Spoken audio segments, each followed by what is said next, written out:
a triple stall reset, a 360-degree suffo flick, and the Obama flick are just 3 of 5 impossible Rocket League mechanics that I'm gonna have to learn in the next 24 hours. And if I can't learn all 5 mechanics and hit one of these mechanics in game, I am going to be given a haircut by my little sister. 24 hours. Let's go.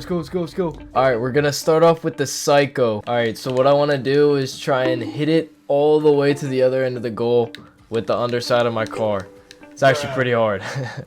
And I'm also really bad at this. Now, a Psycho is one of the pinnacles of Rocket League freestyling, and it is a pretty hard mechanic to learn. But the mechanics I'm gonna have to learn in these 24 hours go from easy to hard, so this is actually the easiest one. Dude, I'm missing every... Whoa!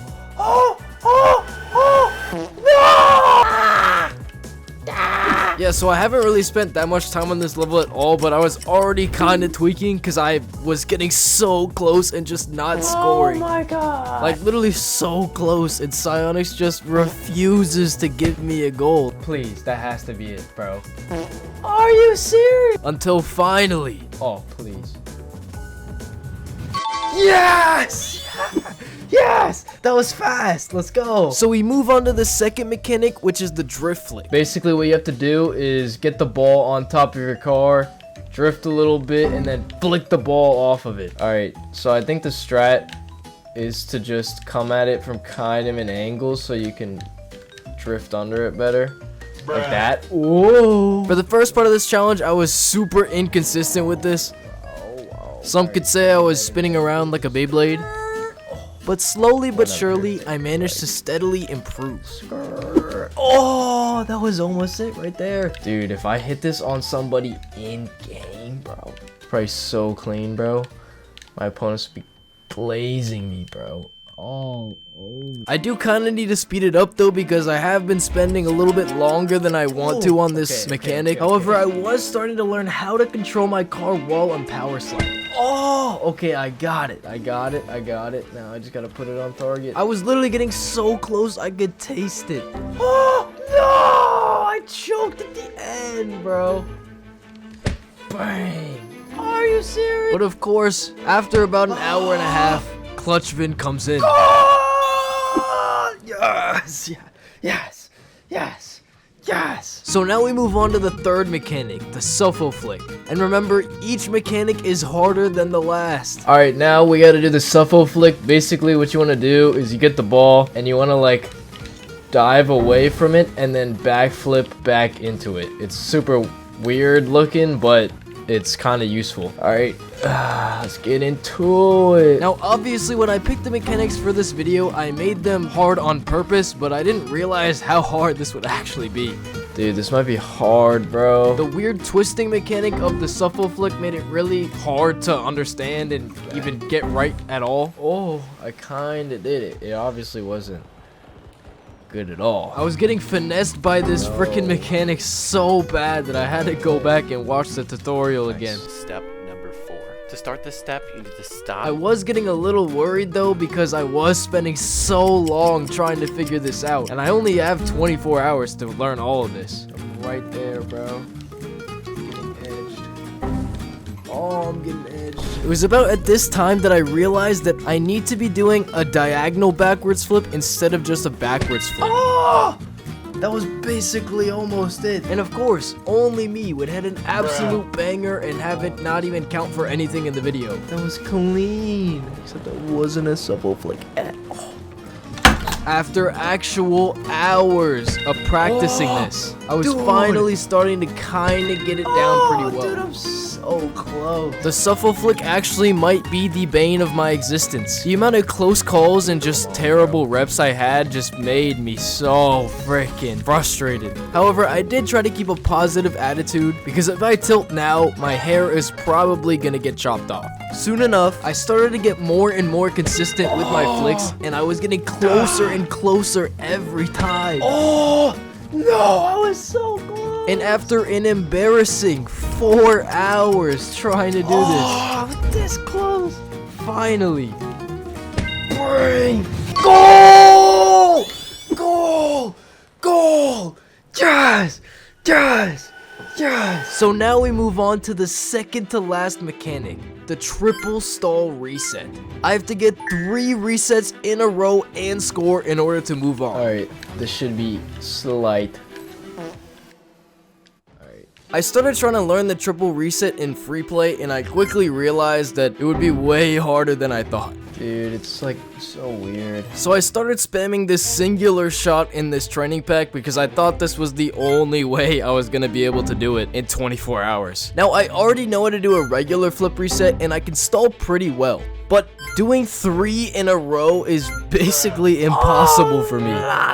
At the beginning of me starting this mechanic, I could really only average like 1.5 resets, and I would just fold somehow. Third one is actually impossible, bro. The movements you have to do after your first stall are super weird to understand because your car is basically upside down, so everything is like in reverse.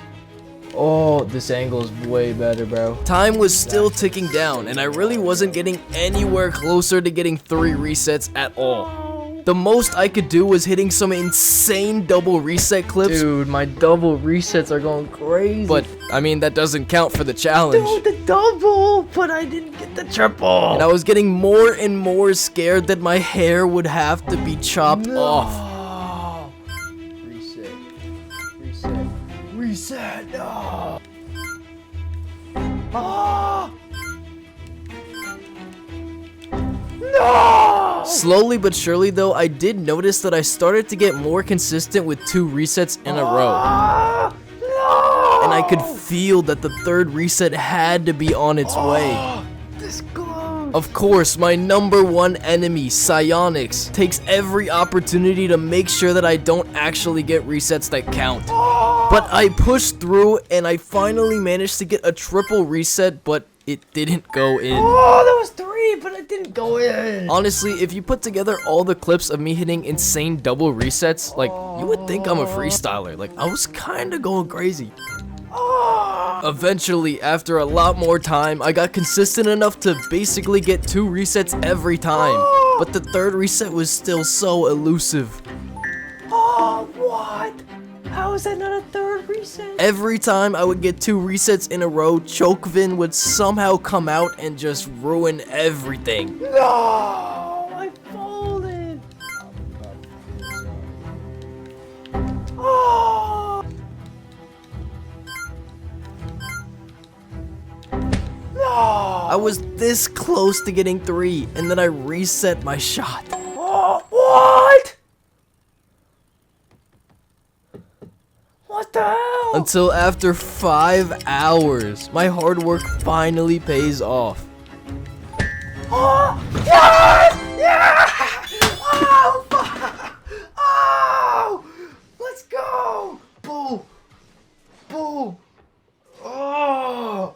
Let's go! And so we move on to the final mechanic, the cross-map ground pinch, where I have to pinch the ball all the way into the other net without it bouncing. I expect this to also be very difficult. I made my own custom training pack specifically for this shot because I knew if I went into free play, it would not go well. Now, ground pinches are probably the thing I am most inconsistent at, which is why I made it the final mechanic and why I am kind of regretting it right now. This may be bad. In order to score this mechanic, I'm gonna have to pinch it from this side of my own half all the way in the net without it bouncing. Alright, I just need to do that. However, it was also late at night because I was doing all the other mechanics earlier that day, so I'm also battling my tired demons as well as my trash demons. No. This is embarrassing. At the beginning of me trying this shot, I was going at it purely from the left, but I just honestly don't think I'm that consistent on my left side. Once I started going from the right, I noticed that I got a lot more consistent contact with the ball. I would have shots where I would get good contact, but it just wouldn't have enough power. And then other times I would just purely suck. I realized while I was failing that I needed to get my car as lined up as possible before I flipped so that I could make my pinch accurate and powerful. And then of course, after a while, I start trolling again. Artie, won't you want to come out here? Nope. Bang! Ken Carson. If Ken Carson don't trust you, I'm gonna shoot ya.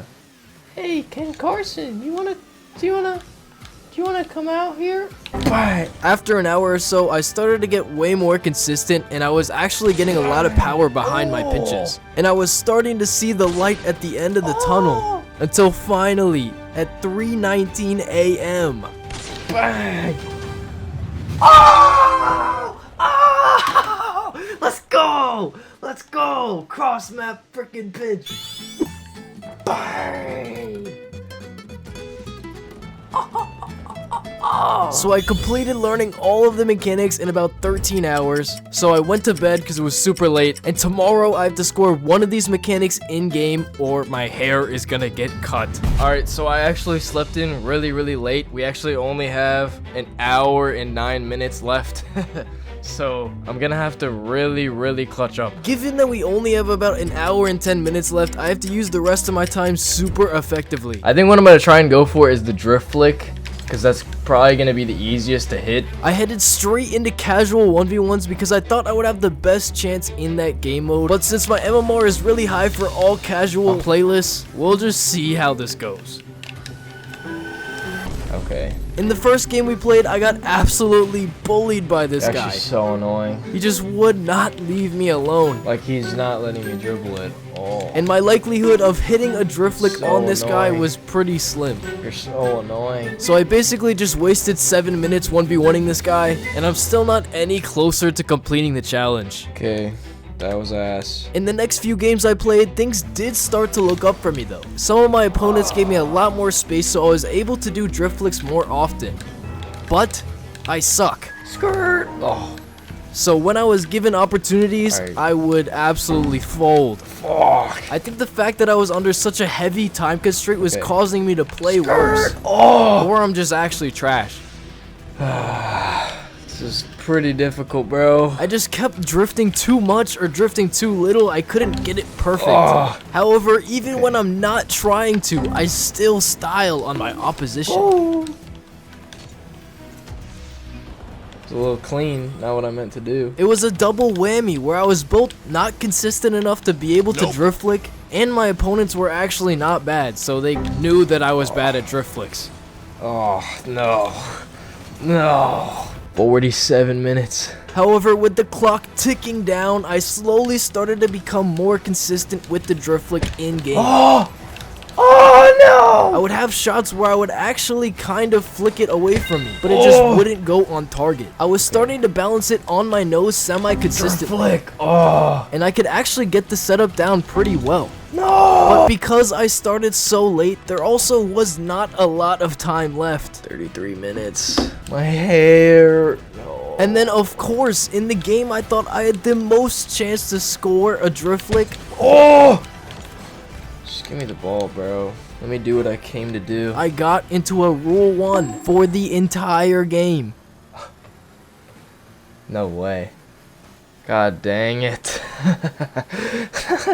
No. I have 27 minutes left. With less than 20 minutes left, I couldn't even find a game anymore, and it was actually looking so bad. Come on, bro.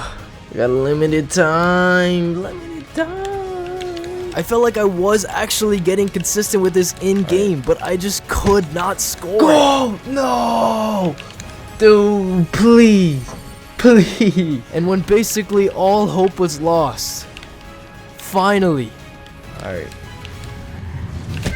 Please. Oh! Oh! Oh! Oh! Oh! Oh my god! Oh! Look! 14 minutes left. 14 minutes left. Oh my god! Oh my god! And so I complete the challenge, learning 5 impossible Rocket League mechanics in 24 hours. Meaning I will not have to cut my hair, so I make my great escape. But I bet you're probably wondering, where's the Obama flick? Yeah, this is actually really easy and I did it in like 1 minute. It's kind of a meme. Yeah, okay.